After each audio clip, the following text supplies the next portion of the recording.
Hey guys, Rob from Georgia here with you, aka VHS82 apostrophe, with another episode of my ongoing X-Files.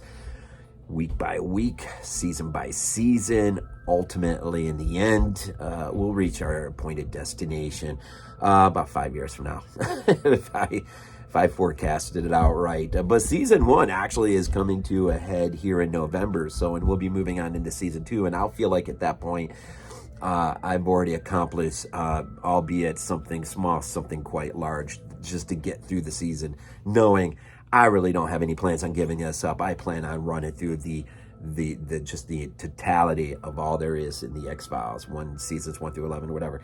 But episode 17, E.B.E, Extraterrestrial Biological Entity, directed by William A. Graham, drops February 18th, 1994. Again, stars Jerry Hardin as Deep Throat, and I'll say a much more expanded role, I think, conversationally wise, between him and Mulder.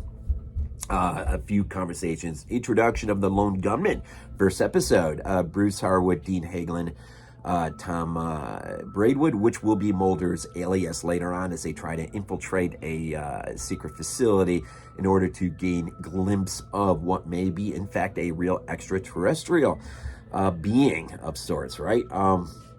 This is the first time Mulder will turn on a lamp in order to message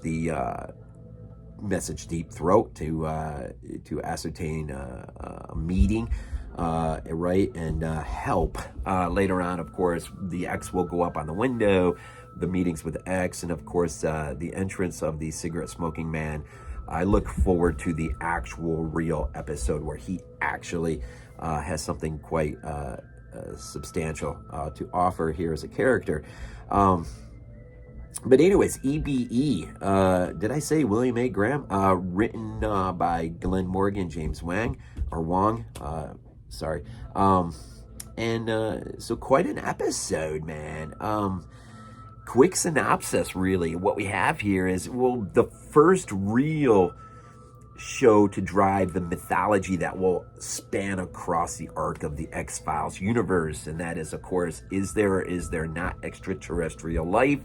Is that life responsible or not responsible for the abduction of Mulder's sister, which drives and fuels his zeal, his passion, which is a great conversation between him and Scully, in which she basically just tries to pull him down to earth, in the sense that it's that same passion and zeal that will be manipulated, turned against him, and that he ought to just be sensitive and aware to that, because all that she knows, others know that much more, and will use it against him. And so there's this great dichotomy between Mulder, who Mulder blames for just wanting to do everything in her power not to believe, and she turns it right back on him, that he is blindly willing to do whatever he needs to do to believe, even if it is a lie, and lies are everywhere. In fact, this is the episode where I love it, where she gives the line that he is the only one, in fact, that she trusts. She trusts no one, and so, but she's going to have to trust him on this because of his trust in Deep Throat, whom she doesn't trust anyone like that. Probably with good reason, too, because Deep Throat, we get into a nice little conversation about certain truths packed in between, certain lies packed in, deceptions packed in between two truths. And it becomes really hard to untangle what is true and what is not true as these shows roll on, right? But this is an interesting episode. You have an Iraqi fighter jet pilot who apparently shoots down a UFO and crashes in Turkey, and subsequently retrieved by U.S. Army, which then apparently the occupant and perhaps part of the craft are taken to an undisclosed location. But the extraterrestrial being apparently is put into a medical facility of sorts, buried in a semi-truck, which becomes much of the catalyst of the show in terms of Mulder and Scully trying to chase down the truth in this chase after the semi-truck. The driver of that truck, Ramheim, we meet early on as well, is sort of, you sort of have the opening scene, this opening scenario, but then you have an extension of that in terms of what happens to the truck driver, which leads Mulder and Scully to investigate the aftermath of what happens to him. And he's somewhat cooperative, but then becomes a little bit more uncooperative, and this sort of begins to lead them on what seems to be maybe a wild goose chase, but then again, they know there are eyes and ears on them every step of the way, and I think even Scully's paranoia level really begins to elevate and jump up. You have, if I didn't say it, the first scene involving the lone gunman, who apparently were not meant to go beyond this episode, which seems crazy to me, but apparently they became an internet sensation, and they decided to bring him back, I think as season 2 Blood, maybe. And then they'll just become a part of the framework of the X-Files, which is awesome, because this opening scene, the first time we get to spend time with them, Mulder and Scully visit them to try to just try to get information as far as just about the truck driver, the supposed Gulf War syndrome, the origins of that, and what may have caused it versus what it's believed to be. But anyways, our first trip into their little headquarters of sorts, it is pure eye candy. I had fun just going back and re-looking at that scene just to see all the propaganda and just all the posters and everything that's up.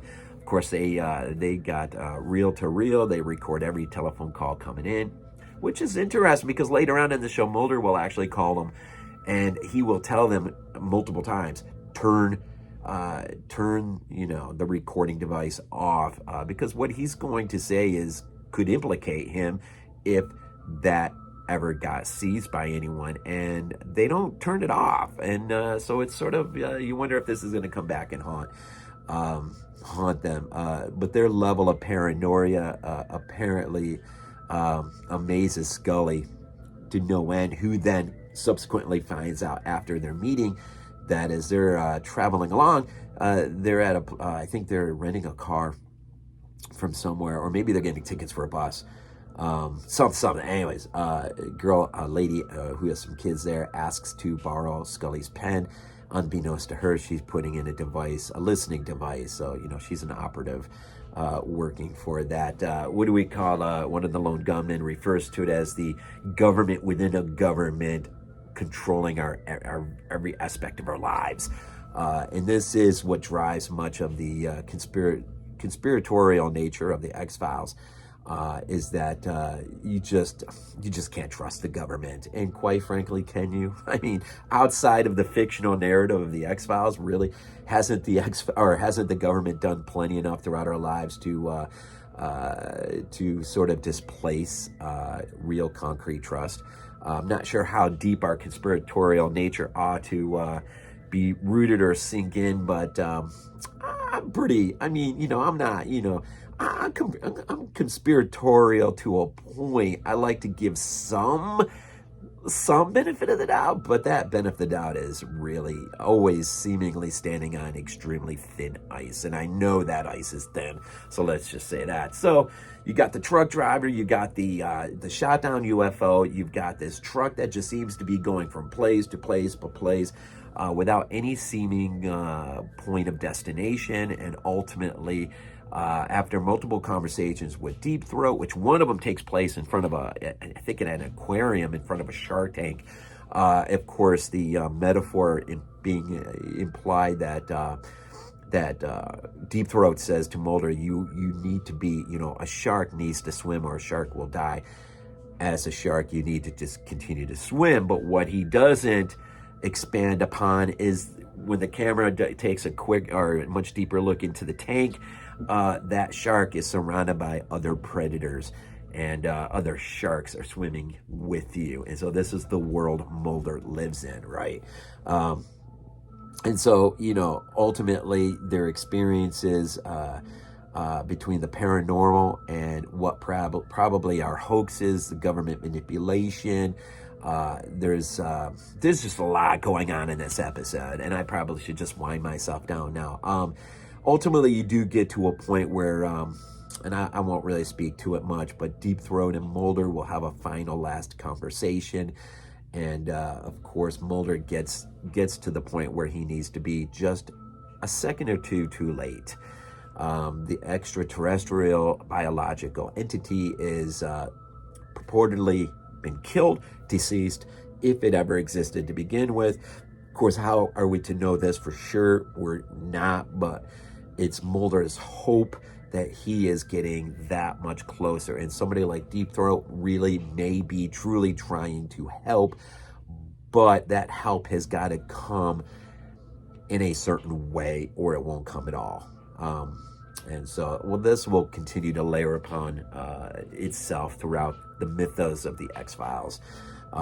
Right up really till you get to the movie between seasons 5 and 6, and then onward towards what ultimately will be the end, unfortunately.